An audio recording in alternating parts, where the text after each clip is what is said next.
Our next session is the invisible reforms toward developed India. And that will be a conversation between Sanjeev Gupta, who's the CEO of KDM, and Sanjeev Sanyal, who's a member of the Economic Advisory Council to the Prime Minister. Sanjeev, may I call you on stage?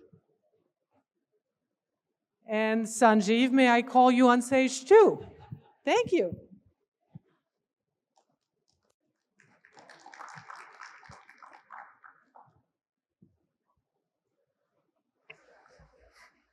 Bit like Tintin, Thompson and Thompson, you have Sanjeev and Sanjeev.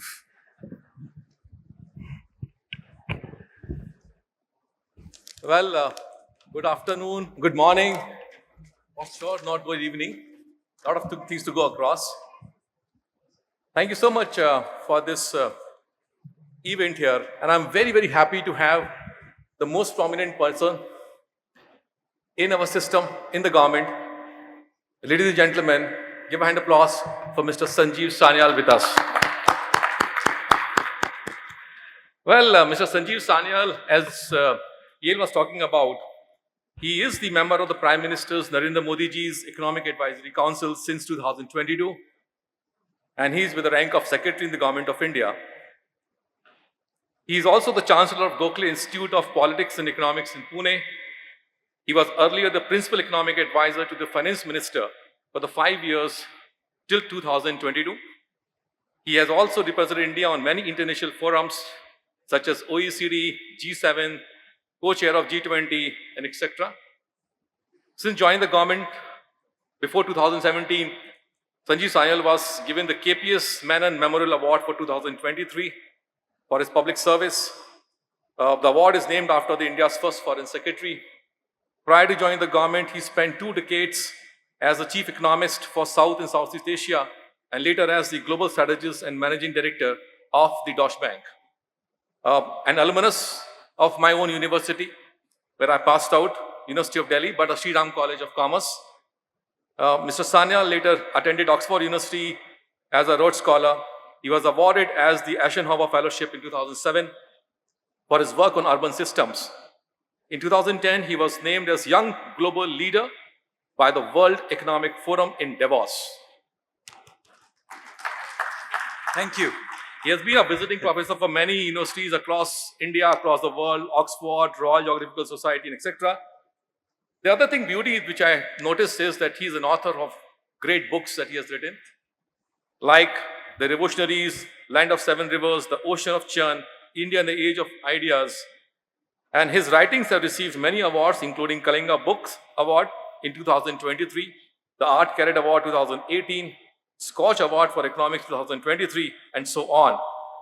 I mean, let me just initiate the dialogue with saying that, sir, you were missing to come here in Bangalore with us. So now you have achieved the next level in your life. You have to come in Bangalore with us and sitting here. Correct, sir? No. It's always a pleasure to be here. I've been here now for several days, so I do have a soft spot for Bangalore. Lovely. Warm welcome on behalf of the government of Karnataka as well to you. And warm welcome the entrepreneurship ecosystem and the VC ecosystem of India and Bangalore. Just to let you know, 95% of the VCs operate from Bangalore of India. Wow. Sir, the topic that has been given to us is about the invisible processes. As you all know, we have been studying some sort of economics in some way or the other, looking at those macroeconomic indicators, looking at these structural reforms. And to my surprise, when this topic came up, this invisible reforms do have any meaning, and what type of processes or the reforms that we're talking about? Is it related to those GDP estimates and etc., something like this, or something very different that we're talking about? So my first question to you is, educate us in terms of these invisible reforms. What type of invisible reforms are these? So this relates to some reforms, which I call process reforms, which I have been doing now for some years. So when you said that when you're doing economic policy, one part of it relates to the stability factors like macroeconomic stability, control inflation, regulate the financial system and stuff like that. So just like with a cycle, you have to both have forward movement and stability. That part of economic policy making is about the stability factors. Then there is the forward movement. That relates to things like doing investment, but very importantly relates to doing reforms to make the system more efficient. Could be for the government to become more efficient or the general economy to be more efficient. Now, in that context, usually what happens is that people think about big structural reforms. So what are structural reforms? Structural reforms are reforms that change the structure of some activity. So, for example, the original 1991 reforms were structural reforms, change the structure of our economy. Or GST, change the structure of our indirect tax system.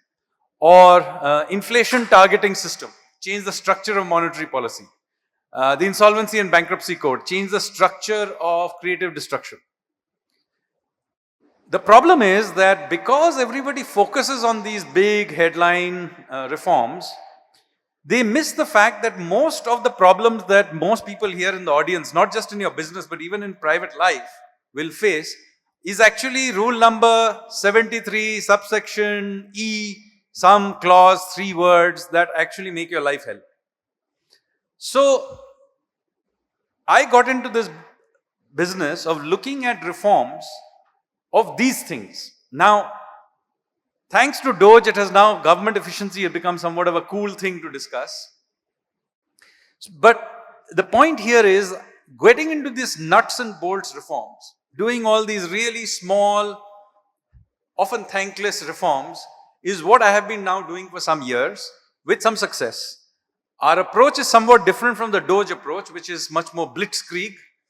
Ours is attrition warfare. One reform at a time, painful as it may be, changing them on and on and on. And of course, it's not always forward progress. Sometimes I lose the battle also. But the point is, as a result of this, I've literally managed to do hundreds of such reforms.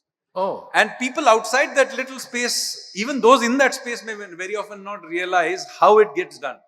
So having now done I'm trying to popularize this idea, because this is not only to be done at the central government level. You can do it at the state government level, municipal level. You can do it inside your own companies. You know, continuous business process also re-engineering, but government process re-engineering. So, understood, sir. Macroeconomic understanding of these reforms are pretty good, and we see the results, what are happening around. I see that our 30% savings of 30% of GDP is the savings rate that we have in our country. Is a pretty good number, right? All these macro stable reforms brings us part. And that's where the investments also come in for the entrepreneurs, right? The fund of fund got created in SEBI because of those reforms that has been created. But sir, you're talking about of those invisible reforms where the types of reforms are very different, right? So are you looking at reforms at the legislative level? Are you looking at a reform at some government machinery level? Can you go a little bit deeper in defining the variety of reforms that you're going to touch? So I have identified some 7-8 types of these kinds of reforms. I'll give you some flavor of them since I didn't want to do it in presentation format. But you see, there are many kinds of reforms. Some of them are completely trivial. You see, governments function on certain defaults. All governments have certain precedents. Now, it's not written anywhere. It just happens to be the way in which it is done. So there are lists and precedents. Every government, every large institution will function because of them. But nobody looks at why it happens that way. So sometimes you study that. Then there are regulations under a certain legislation. You study that. Or you look at the legislation itself. Then sometimes there are entire departments that exist but either need to be merged or restructured or sometimes shut down. Because you see, many departments are created at some point in time. They may have been useful. They got created in the 60s. Maybe for some time they did something useful also. But they are defunct. But they never get shut down. They keep accumulating. This is a problem not just in India. Every government in the world has this problem. But somebody has to go in there and clean up the muck. And so this is again another kind of thing. And so on and so forth. So the point I'm making is, the willingness to go and look at these smaller things inside the ministries, inside the autonomous institutions, tribunals and so on, and change them one piece at a time, is what I have been attempting to do. And as I said, I've created a schema of them. And since I've done so many of them, now I have a feel of what kinds of reforms need to be done. And very importantly, one important lesson I've learned from this, which is the Pareto principle, is true. That 80%, even 90% of the problem usually comes from less than 20% of the process. So in fact, you don't need to do structural changes. You see, structural changes are very disruptive. You have to do many complicated things to change it. Here, I am actually changing some 10-20% of the process, and I'm getting 80-90% of the benefit. And in fact, that last 20% also goes away because the system begins to work again. So this is what I am basically working on, and you'll be surprised what benefits we get as a result. Lovely. Just to take this point forward with you, in the VC community and the entrepreneurship community, we use a word called template. मतलब हमने कुछ अच्छा किया है तो वो template define हो जाता है, उसके basis पे we start churning out the data point from that. So in your experience, have you come out with a template of identifying the reform, invisible reform, process needs to be followed in terms of what are steps needs to be done? Have you temporalized this which can be used by anywhere? Yes, so this is something I feel very passionately about. You see, one thing is that, I am sitting in government today, I am doing this because I am personally passionate about it. There are only so many battles I can fight. So this has to be institutionalized and taught in the system. To teach this, however, it has to be, first, the theory of it has to be written, the case studies have to be created, and then it has to be taught. Now, when I began to look into this issue, I found something very surprising. That I would have thought that worldwide, there are so many masters of public administration type courses that they would be teaching this. In fact, they don't teach this. None. In fact, there's almost no literature on this government process re-engineering. There are occasional case studies. There is, some small, some state government somewhere may have created a manual of how to do it. But systematically, there is no literature on this. And this is very surprising because the business process re-engineering is a huge amount of literature. Every MBA course in the world teaches business process re-engineering. But nobody teaches government failure. Everybody loves talking about market failure. Any economics course you have studied, market failure. What about government failure? Yeah. What about government inefficiency? So I have myself taken it on myself. I have taken some of the literature from the business process re-engineering, but I had to adapt it somewhat. I have changed it a little bit to fit government processes. And now I'm beginning to write them down as case studies. And they're already, if you want to see some of them, they are in the Economic Advisory Council to Prime Minister website. But I need to do a few more. I'm even beginning to think of putting it together as a book. But the idea is that once it has been systematized in theory, to go out there and teach it at places like Labasna, for example, Mussoorie, because it's a way of thinking. Correct. So I'm a little more curious to know a little bit from your side are we going to create a Lean Six Sigma template for the business process, for the processes within the government reforms? Are you going to create this book called yes, in a like sense, this? but it has to be a little more careful than that. We can't just take business processes and put it here or engineering process because you have to remember there are certain things about government which are different. For example, because government by nature is a very large system, and of course you're not just dealing with government, you're dealing with overall society at large, you have to be concerned about the unintended consequences of what you're trying to do. And this is, by the way, one of the issues that DOGE in the US faces already. You do a bunch of reforms, even if you solve the problem in that box, the unintended consequences in the rest of the system can be so large that you have to be much more careful about these things. The political consequences of them can be very large. You may in theory say that what you're doing is right, but there may be a very powerful interest group that will undermine the whole thing. You can sometimes, by the way, get positive unintended consequences as well, which may actually justify you doing something even though you didn't achieve doing it in that box. So, you're dealing with complex, wobbly systems. So, there is the way you go about it, the care you have to take is much greater. coalitions you have to build to do these reforms is different. The feedback loops you have to take is different. So I wouldn't say you can use that Six Sigma, which is basically an industrial process re-engineering thinking, and use it in government, which is from basically a relatively linear Newtonian system, and apply it to a complex adaptive system. So, which is why a new literature does need to be written for this. So that means now the public policy schools will have a new literature or new curriculum coming out on this part. Lovely. I'm hoping so. Yes. Lovely. Give an example of some of the these reforms, invisible reforms that you have picked up and has created, because we are looking, for example, let's say this community here today, want to understand that all the reforms, all the processes should be looked into, or certain things which has an impact, which creates a value for the citizens, which creates a value for the entrepreneurs. So give us an example of some of those kind that you have done, which is create a measurable outcome as well. So let me give you two completely different types, then and I'll this thing. One simple type that is simply take the list of something that is a precedent, the default that exists. Now, one of them is a list of national monuments of India. Okay. Okay. I was asked for reasons I still don't know, to look into the list of national monuments of India. Not something economists usually do. Anyway, I was asked to do this by the Honorable Prime Minister, so I looked at it. We have about 3,695 national monuments. So I looked into this list, and I discovered that all of them, almost except a few dozen, were essentially the ones we had inherited from the colonial period, either from the colonial government or from the princely states. And nobody had bothered to go and look at this list ever again. The result is that it includes dozens of monuments that actually are missing. In other words, we do not even know where those monuments are. Not located in India right now. We don't know where they are. It's there, so-and-so, in so-and-so location in Delhi.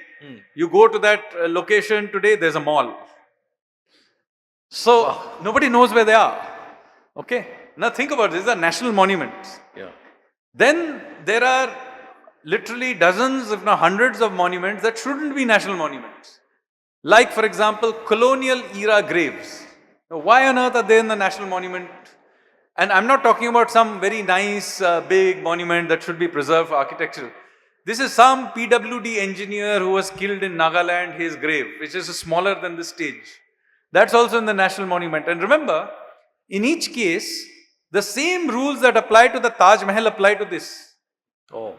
So, let me give you an example of how bizarre this gets. There was a British general called,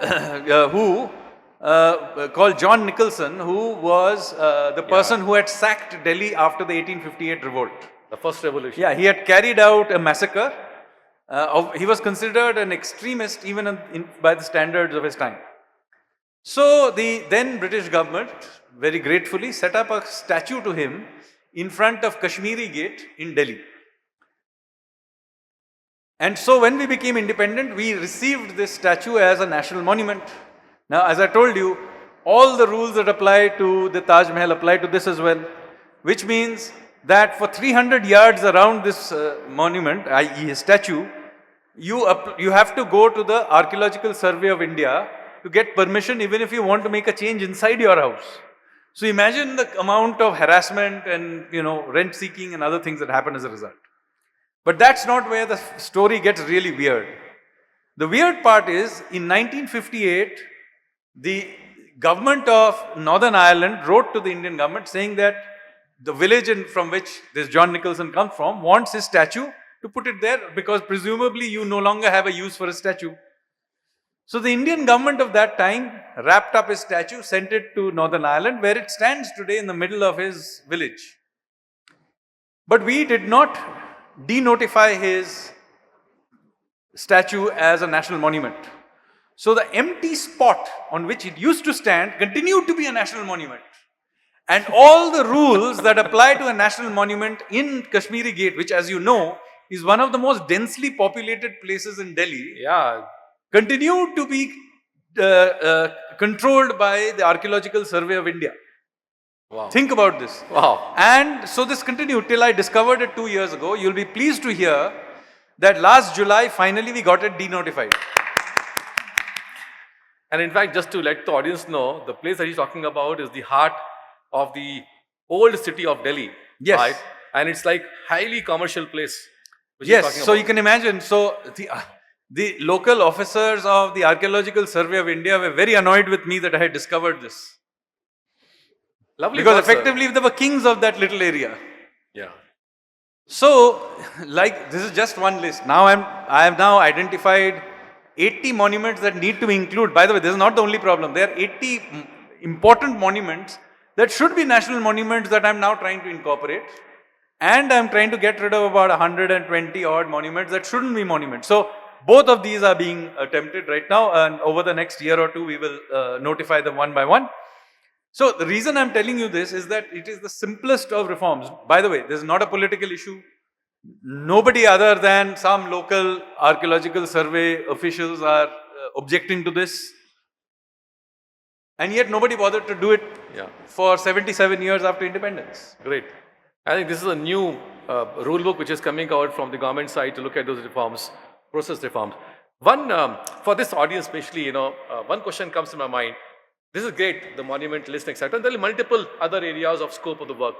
For the business community, where you find a challenge, because this committee faced a lot of challenges in the various processes. Something that you find which is trivial, which could have been done so easily, not been done, and then you have picked up that part and delivered it to the audience, I mean to the entrepreneurs and the business community at large. Share some example of that. So let me give you something that we have used technology to do it. So since this is the technology hub, but very basic technology, nothing very deep. So since you all largely from the business community, many of you may have even attempted to shut down a company in India. How many of you attempted to shut down a company in India? Here, there are some people here. So you will all know that it used to take years to shut down a company. Now, I'm not talking about companies that have gone bankrupt. These are voluntary shutdowns of companies, because do remember that 80 to 90% of companies shut down in any economy in the world are shut down voluntarily. Some old guy, his kids don't want to continue that business, so he's shutting it down.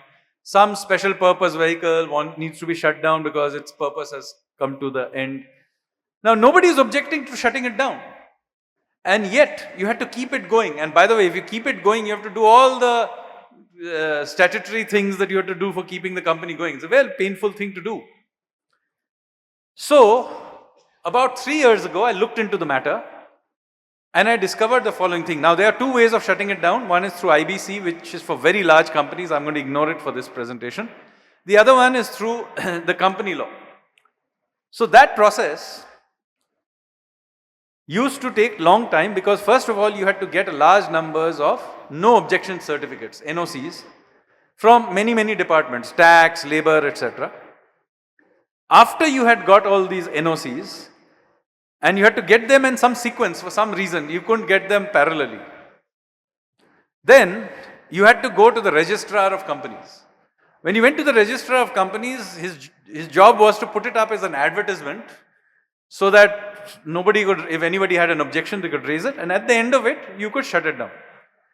Now, we discovered first of all that these NOCs were done for some reason in a certain sequence, even though it was not written anywhere. That is just how it worked. Secondly, and more importantly, once you had got all these things, gone to the registrar of companies, the registrar of companies would not put up your ad for months, if not years. And effectively, you had to bribe the guy to do it. In fact, I managed to get hold of the rate card. How much you had to pay them, how much you had to pay them according to the size of your company to get your thing published. Wow. So now, what we have done, starting I think in May of 23, we created a website called CPACE. In that, once you are a company, you upload your details. The system itself sends emails to relevant people for NOCs. They give them 21 days to get back in case they have an objection. Mostly they don't. So it automatically generates then a list sent to the registrar of companies to put up the ad. The registrar of companies is allowed to put up an objection, But they have to do it in writing and object each one at a time, which of course is too much hard work. So effectively, except in very rare cases, it basically gets advertised and the company can very quickly be shut down.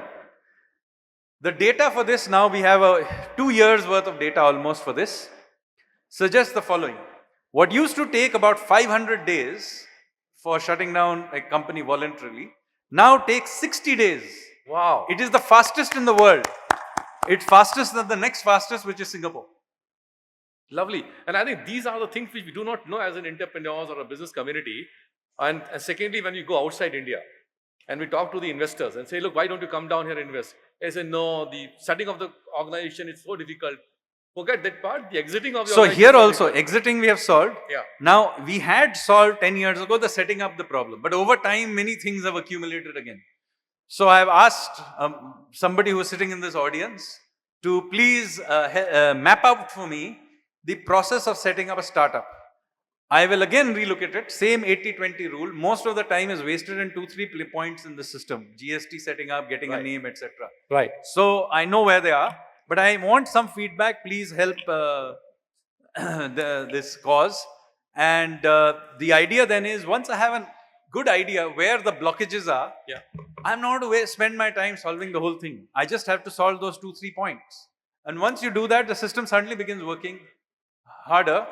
And while that is happening, of course, we have to keep our eyes open, because those who cause those blockages will find other things to block also. So we have to keep track of those chaps as well. Sure. I think this part, I will also, take up this action plan, because Karnataka Digital Economy Mission is actually meant for, how do we grow these startups? How do we grow innovations here? How do we help the community at large? So we'll find out those processes. And let me tell you something very interesting. While I spend a lot of my time mocking the bureaucracy, I also talk to industry bodies. Now, you would think that the industry bodies would be pushing for many of these changes. No, they don't. Because you see, the biggest problem is that the industry bodies represent incumbents. And the incumbents actually love these regulations, because they look at it as a moat. Right. Okay, so far, I literally meet an industry body a day, and I've done this now for 8 years, more than that, 8.5 years. I would say no more than, in this entire time, no more than 20 or 30 of these presentations that I've seen would have included process reforms. Most of the time, they're asking for protection. Yeah. Some tariff has to be increased, some interest subvention scheme. Nobody is actually interested in making the processes smoother. Right. So effectively, I have to fight industry as well, ironically, to get these things done. Correct. That's the way that now the industry and the government is functioning, because the government is becoming like an industry as well today. Good to hear this part. One small question to you quickly, then I have another 4 questions to ask, and the audience is also waiting for you to have interaction. Do you think that while doing a process reforms, there is enough capability within the government systems to adopt that change? And if not, then how you're enhancing the capability within the system itself? Or some new methodology? So this is a very tricky one. So there is a lot, you have to understand the government is not one homogeneous thing. There are people in the government, including the bureaucracy, who want to get change, and those who don't. This is particularly true between the top and the bottom of the government. So you see, when people are talking about the government, everybody likes to talk about the UPSC part of the government, IAS, IPS, IFS, all the top echelons. And everybody wants to make them more efficient, etc. In fact, much of the problems you are now seeing is actually coming from the subordinate services. And this is a serious problem for 2 reasons. One is that nobody has reformed the subordinate services at all. Nobody's paid attention to that reform. They are 90% of the government, if not more. This is where all the frictions of the system come from. Nobody pays attention to doing something about them. Both ways. One is to reform them, i.e. place them where they are needed and remove them from where they are not needed, because this part of the government is still stuck essentially in the socialist era, number 1. Number 2, there are also good elements there also. They don't have nobody has paid attention to their aspirations, promotions and so on. So we need to pay attention to the bureaucracy, the human problems of the subordinate services, Because much of the place where the rubber hits the road is actually in the subordinate services. And so a lot of thought has to go into that part of the system. Got it. And it reminds me of 1999 when I was in the Ministry of Project Implementation. There was a subordinate services, and in the subordinate services there were some 7,000-8,000 people around, which needs to be looked into. So we put together a new mechanism of how this service will belong to the various cadres within the service will work, all India service, and etc. All that part. I interacted with Staff Selection Commission and UPSC to get the rules prepared for that. And at that point of time, the capability was that nobody understands how do you create a promotional list, right? So we use an MS Access database. I learned myself in 1999 and then got into the teaching to that. Just to 30 seconds on this part is that you need to teach your own subordinates in terms of how to use it. So I actually took classes of my undersecretaries and in the section officers to ensure that they learn how to create a form, how to operate a form, how to submit a data on the form, and then automate the entire system of service. So the problem that is that effort that you made, and some effort more has been made through the Karma Yogi scheme and so on, has worked and not worked. Because this is where the way we divide into this upper service and subordinate service is a bit of a problem. Because the upper echelons of the bureaucracy have no sympathy and vice versa for the subordinate service. They don't actually understand each other. So I think we really need to work on this. In fact, I would be very, very interested in knowing your experience. If you, again, please document it, number one. Number two, now 15 years have passed since you did what you did, right? 25 years. 25 years. In fact, 2099. Would it be possible for you to go back and relook at what you tried to do and see after 25 years and do you have a sense of what happened after that? Yeah, I've not touched base for the last 10, 15 years or so, but I will take this point. I'll have a come back to you and we meet you in Delhi sometime and share this perspective. Because please write a case study. What happened? Maybe even it didn't work, but it's worthy of documentation. We'll take it up. It's so nice to look at these invisible reforms. You know, sometimes you also get excited to ask some tricky questions as well, right? And when I have opportunity to, the mic is with me, time is with me, and the opportunity is with me. So one question which is looking at is this business reform action plan aim to create a seamless regulatory environment across India. That's a plan for it, right? How do these plans translate into measurable business outcomes? And what role does technology plays in sustaining these gains? Can you elaborate this thought of yours on? I repeat the question just to make it clear. How do these plans, the business transformation plans you're doing into, create a measurable business outcome? And do you think the technology can play a very important role to make a sustainable gains going forward? So one is that you can and you cannot. So there is, of course, one danger in thinking of this entirely digitally is that we try to solve every problem by some AI measure. You've got to be very careful to do this, because you have to remember that technology and artificial intelligence are very good slaves, they are bad masters. So human beings have to stay in control of all of this, because otherwise all you will do is that the current biases of the system will just get perpetuated. After all, the AI system is being treated on whatever garbage we have today, it will perpetuate the same garbage.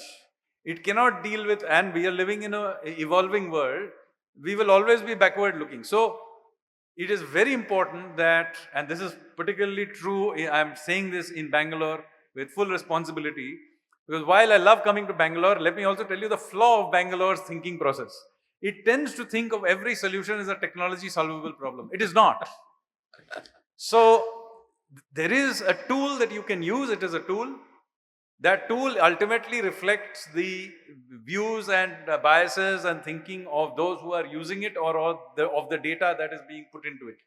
So that's why, first of all, let me say that it is a useful tool.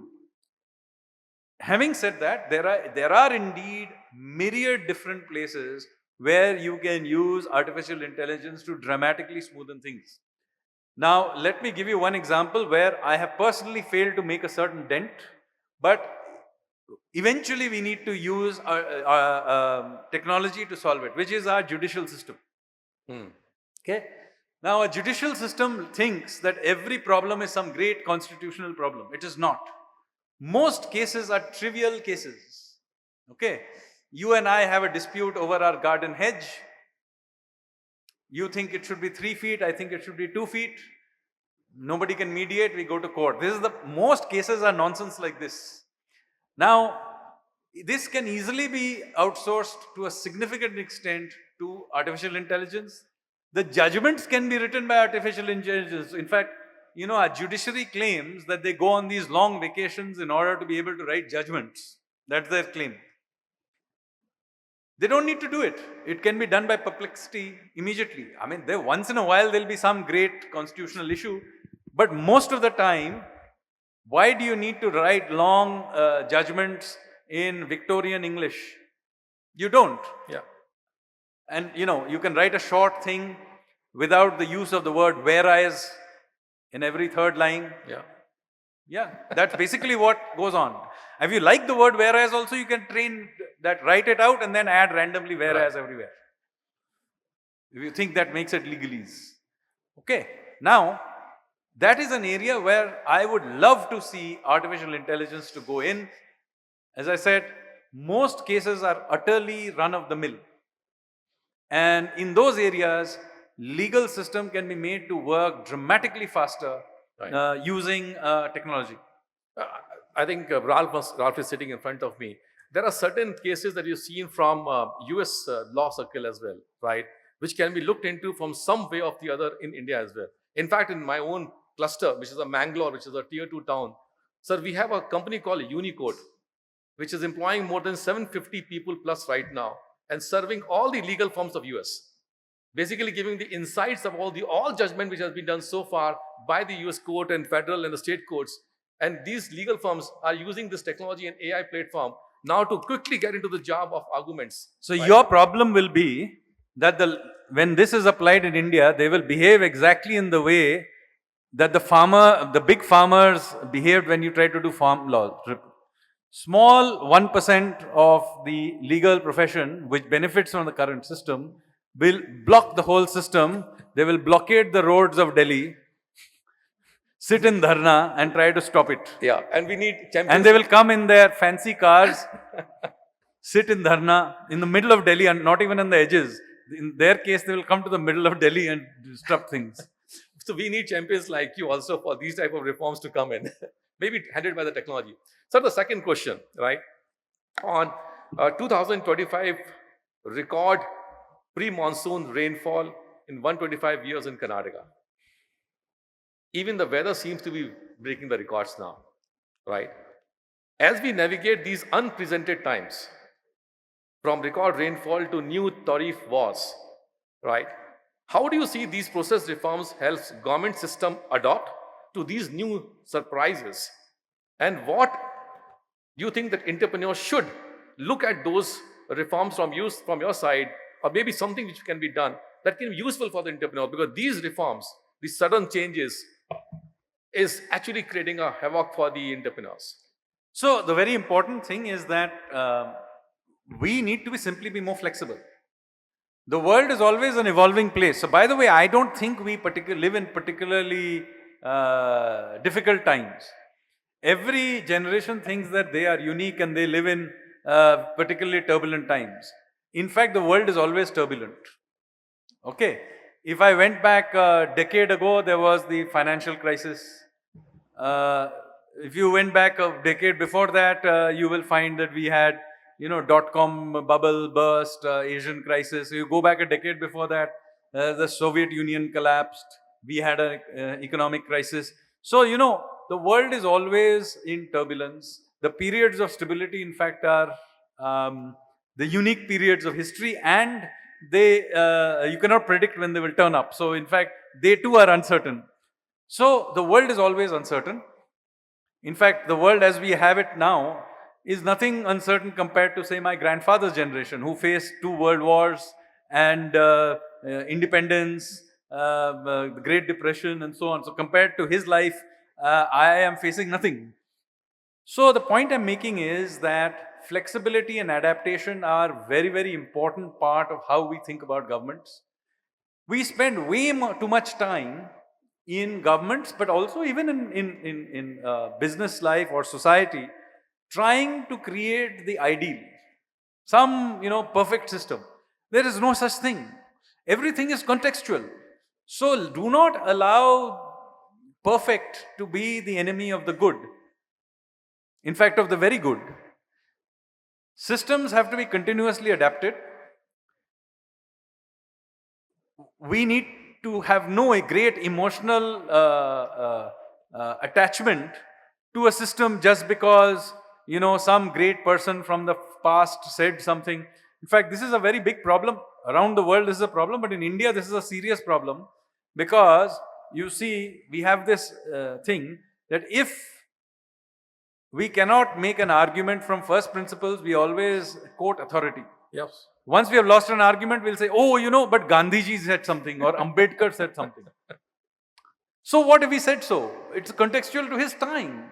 We need to think from first principles and be able to do it for our times. So this is an important thing that we need to do. Don't get emotional about why it existed. If it doesn't work for our times, it doesn't work for our times.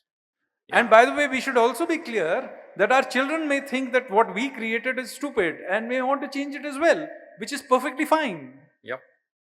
I agree. I think the question was to look at the way, how do you, as an entrepreneur, how do you address those surprises which comes out? And by adaptation. Have patience. No, adaptation. You have to do feedback loops, learn to adapt. And yes, a lot of the times it will fail. That's perfectly fine. In fact, this is, before we open it up, let me say one of the critical things we need to have as a society here in India, but worldwide, is the idea that a business failure is not a moral failure.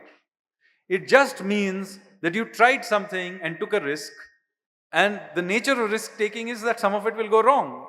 If a society is not seeing enough amount of business failures, that means it is not stretching itself. That's the only way that you don't have failures, is that you're not pushing against the frontier. Completely, and that's the reason that entrepreneurs come up with the spirit of being failure and being successful as well. Yeah. Before we open up the question here, in India, 600 districts plus, the youth is looking for, because of the exposure of the entire ecosystem that is available now, are looking for opportunities of entrepreneurship. And I think there is a way that you're looking at the reforms to look at the way how a democratization of entrepreneurship concept as a fundamental right to become an entrepreneur is a great tool. So how do you want? So a lot of it is, of course, there are parts of the country where entrepreneurship is part of the culture, like Gujarat and so on. But entrepreneurship and risk taking as something that we do casually all the time has to become a part of the culture of the country. And ironically, this is actually part of ancient India's culture. We were sailing all over the world, trading with places like Korea 2000 years ago. But today, we have created a culture where government jobs are seen as sort of a good aspirational thing. Now, of course, I have occasionally mocked this in my podcasts and so on, and so I now get a lot of hate podcasts done about me. But the point I'm making is, look, we have to have a risk-taking culture. It should be considered natural for people to do this. Now, how do I make that? One is, of course, I'm part of the committee that is trying to upgrade the NCERT textbooks. I'm doing the economics part of it, and the economics part of it used to be very boring stuff of, earlier. I'm inserting entrepreneurship into it. I'm talking about personal finance, introducing modern things like how to think about stock markets and all of this into the textbooks. Otherwise, you had some boring stuff, all povertarian things about how everybody is poor. That's the only thing that was taught in the economics section of the NCERT textbooks. So that is one part of it. But I think it has to be done in other ways too. So one effort I'm trying to do, which may be of interest, is I am actually to tell people that, look, this is our DNA as a culture, because Indians are very proud of their civilization. So to show to them that, trading and risk-taking is a part of our culture, I have actually built a Gupta period ship. So a 2000-year-old design or 1500-year-old design, which I have pulled out from looking at paintings in Ajanta, coins from the Saptana period, some ancient texts, etc., and built a ship from that period. There's no nails in it, it's completely stitched together. That ship has just been launched last week in Goa. We then took it to Karwar. It's been incorporated, interestingly, into the Indian Navy. It's called INSV Kondinya. You can Lovely. Google it up. And so it's got nothing modern in it. It's got sails, everything how it used to be. Doesn't even have a rudder because rudders didn't exist 1500 years ago. It used a trailing oar for steering. And once the monsoons is over, we are going to test to see how it sails. And then my idea is the first voyage of this will be to Oman. Okay. And if that succeeds and I'm not shark feed next year, then I will attempt to sail it to Bali in Indonesia. Lovely. Thank you. We can keep on chatting, and I think I don't want to spoil the mood of the audience because they will not get a chance to talk to you. So friends, selective questions. Introduce yourself and pick up a very short questions. No comments. Straightforward question. Okay? Yeah, first hand. Go ahead.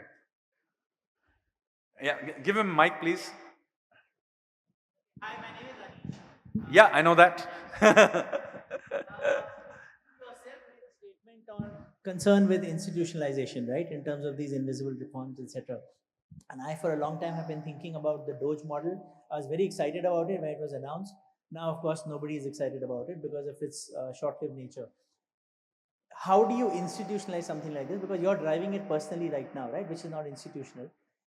Should there be a Doge equivalent, but using something like Richard Thaler's approach on nudging and soft and slow rather than the dramatic thing which was? So what's your analysis of why this US thing has failed? It was beautiful in terms of the way it was structured, and with somebody like Elon Musk, why has it failed?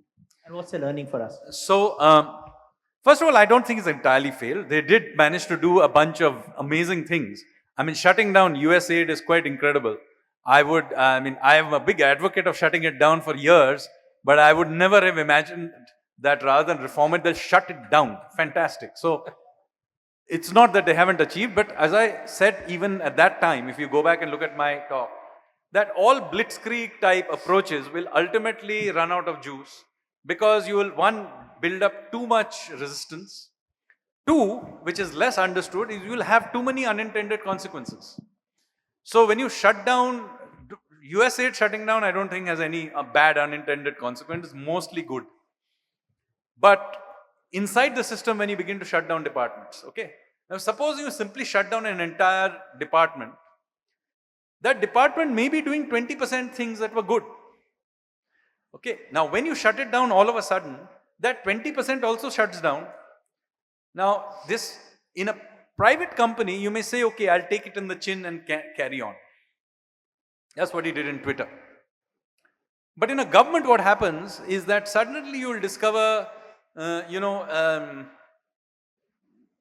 20 children died in some hospital in Minnesota because they didn't get oxygen on time or something like that because of the reform. Now, your reform may be a very good one, but that becomes an emotional issue. Now, your entire effort blows up because of that unintended consequence. So, therefore, in government, you have to go about it in the way I think, at least my approach is to do it by attrition warfare. One battle at a time. It is much more painful, I agree, since I have to deal with it. Let me assure you, it's like extracting your own teeth. But it does mean that because I'm more careful, I have thought through, at least to some extent, the unintended consequences. If it begins to happen, I have time to respond to it because I can see it happening because I'm following the... So it is slower. So that's how I've done it. Now the question that you have asked, which is the second part, which is the more complicated one, how do I institutionalize it? It's one thing that I am doing it, but there's only so many battles I can fight. Secondly, I will not be here forever. So how do I institutionalize it? And this is where I have begun to document these things and try and convert it into the theory. In the end, the thing that you have created a theory and created the literature for it, only then can you basically begin to teach it. And then you can begin to teach it, and then it can be debated, and then it becomes a bit of a movement. So that is the stage I'm now in. I'm trying. Now, I could not have done it until I had proved the concept. See, a decade ago, I could have talked about it. But now I am a reasonably seasoned warrior with many scars to show for it. So therefore, I can do that. And your approach towards the Lavasna and other institutions is to create that momentum of institutionalism there, because once start learning those case studies, you will teach them in terms of how do you approach that once they're sitting on the chair. Lovely. Any more questions here? Good afternoon, sir. Where are you? I am Manish from EXL Services. Where are you, sir? There. Ah, okay. Right. So I have a question. How can we use digital stack or services across social media to drive entrepreneurship? And maybe anything else? No, so I didn't understand your question. Okay. So we're talking about entrepreneurship, how to drive it across, and probably anything else for that matter, which helps our economy to go further. How do you think we can use digital stack like AI and others across social media platforms to enable the same? Well, I'm not certain that the government should be driving this. This is something that the private sector has to drive. In general, the government's role should be regulate, create the space. This kind of stuff has to be driven by you. This is your part of the deal in our society. I as a policymaker should not get involved for the most part. Now, there may be areas like in defense, etc., where we have to be the driving force, but this sounds like something that the government should not be driving. Take your point. That's the stand of India. We can talk later. Thank you so much. Yeah, lady. Hi. The young lady, yes. This is Sonal Chaudhary from the Deccan Herald. Good afternoon, gentlemen. Two questions from Mr. No Sanyal. media question, right? No media question, right?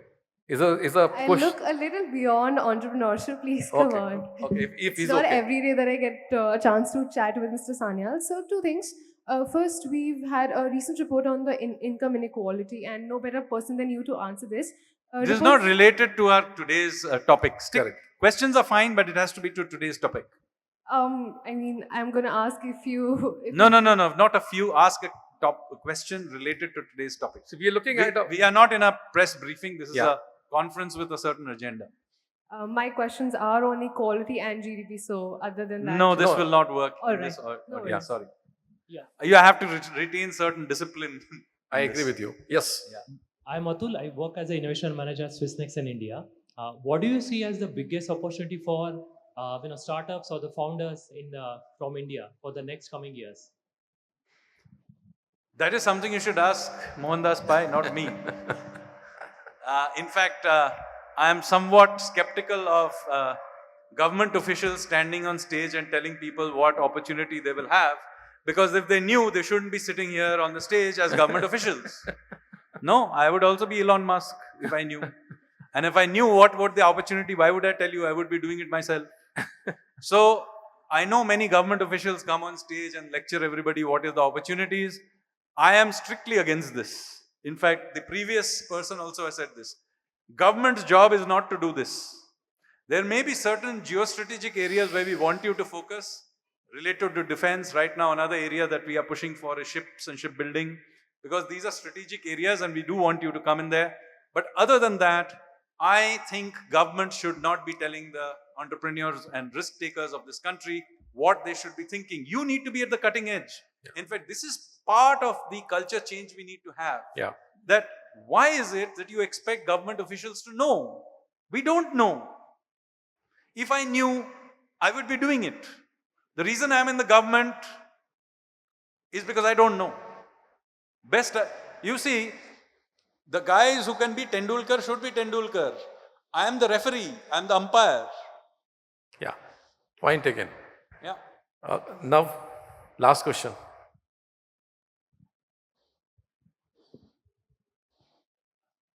So, my name is Nav. I'm from Ripple's Learning Services. My question is just in relation to what you have done in terms of reformation. So, were you able to come up with some mechanism or metrics that that can measure the effectiveness of these reforms? Yes. So one part of why we do this as is mapping before the event is to be able to tell where the inefficiencies are. So for example, I give you the example. Something took 500 days, it now takes 60 days. So, or it could be money. It takes so much money to do it, now it takes so much money to do it. So this is the way in which we have measured that's why it's very, very important to do the ex-ante mapping of the system and then do an ex-post mapping of the system again to see whether you manage to solve it. So very important that you have feedback loops in this. And they should be measurable in some way. Sometimes it has to be qualitative as well. So not everything can be quantitatively measured, but at least you should document why is it you did this thing. So for example, that I talked about the list of national monuments. I can't have a quantitative measure of the quality of the national monuments, but you can have a subjective view on this. Even that should be written down. It's very important to document it before the event because of two reasons. One is, did you manage to do what you were saying you were doing? And document that. What were the unintended consequences of any? What were the problems you faced? And so only if you have regular documentation. You see, for example, the reason that the airlines, you would think that flying around would be a very dangerous thing. But in fact, the airline industry is safer than driving around on Indian highways. Yeah. Why is it driving around on Indian highways more dangerous than flying around in the air, which you would think is should be a much more dangerous thing to do? The reason is that there is a culture of black boxes. Every time you have a crash, there is a black box, there is a feedback loop, you record what was wrong, and the system-wide you teach it. Correct. Yeah. You do not have the equivalent for individual drivers. You supposedly teach them how to drive, but in fact, you know what goes on. So, this is very, very important to this documentation, teaching, feedback loops, so that there is continuous improvement. Lovely. We are out of time now. One last one. Okay. Okay. Hi, I'm Dr. Madhvi. I represent Symbiosis University in Bangalore, sir. And my question, of course, is about education and the invisible reforms which you have been talking about. I would love to know where would education move. So let me tell you, I have very radical views about tertiary education, which I have written and spoken about. My personal view is that universities as places to go for lectures is already over.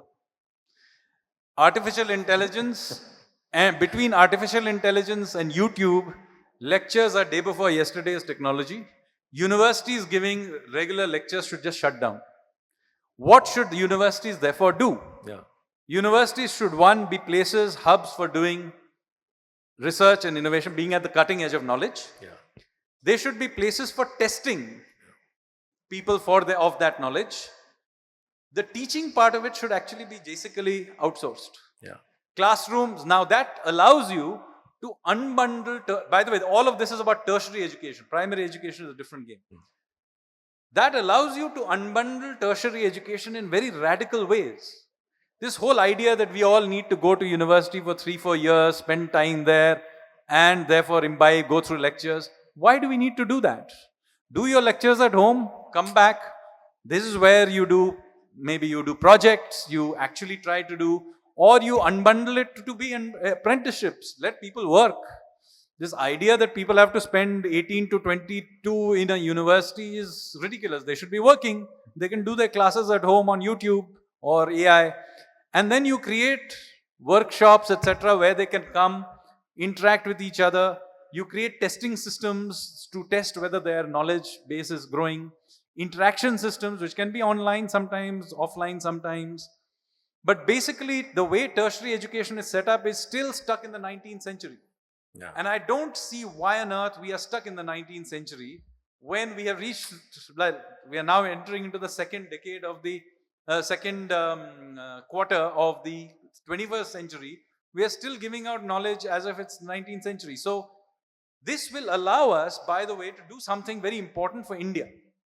See, India is already into its youth bulge. If we attempt to build the universities we need, it takes long time to build universities, 25 years. By the time we get all the universities up and running, we will always gone past the youth bulge. We will be like Korea, which has all the universities but doesn't have young people to attend them. Why are we wasting our time today creating new universities? It's a waste of time. Whatever universities exist already should be leveraged using the technology and maxing it out. Correct. Lovely. Thank you very much, ladies and gentlemen. So one suggestion to you before I leave the stage is, the Startup India program we started almost 2016 onwards has reached fantastic results. Amazingly that you find that now the 30% of 40% of the startups coming from the tier 2 towns and etc. But I think now the time has come to change the dynamics of Startup India program itself. At the level of organization level, how this organization should be built So I up. agree with you. It was a startup and no longer is. Yeah. And since everybody is giving lectures on disruption, why not disrupt it? I'm Yes. with you. I'm always in favor of disrupting things, as you know, as you by now know. Yeah. So I'm with you on that. Lovely. So I think that's the one I would go send a note to you about how the new Startup India organization will look like in coming years. Yeah. And what should be done for that We program. should take it up with Startup India as well. Yes. Absolutely. But we need a In champion. fact, to be a startup India, it should always have the feel of a startup. And that means you have to keep disrupting it. Correct. Lovely. Thank you you. so much. Last question to you. You also watch movies, or you also go play with some games, etc., or you keep on economics? No, I'm not a big movie fan. I do watch the odd one, maybe 4 or 5 a year, if that. After everybody in the system has said you must watch it. So I use other people as filters to see, especially my own family. Everybody has watched it and they said that it is a good, fast-moving movie, then I watch it. I'm not somebody who watches slow-moving art films. Let me be clear. I'm a Bengali, but I don't watch those. Ladies and gentlemen, this is a holistic personality. Sorry. Yeah. So no, but I'm much into sports. So, Okay. Yeah. But again, I can't deal with test cricket. Okay. Way too slow for me. I need something that. So Fast, I watch. fast pacing. Yeah, I watch mixed martial arts and stuff. Oh my like that. God. Lovely. Ladies and gentlemen, this is the whole personality, Mr. Sanjeev Sanyal. Thank you so much for being with us. Thank you. Please join me and give them another round of applause.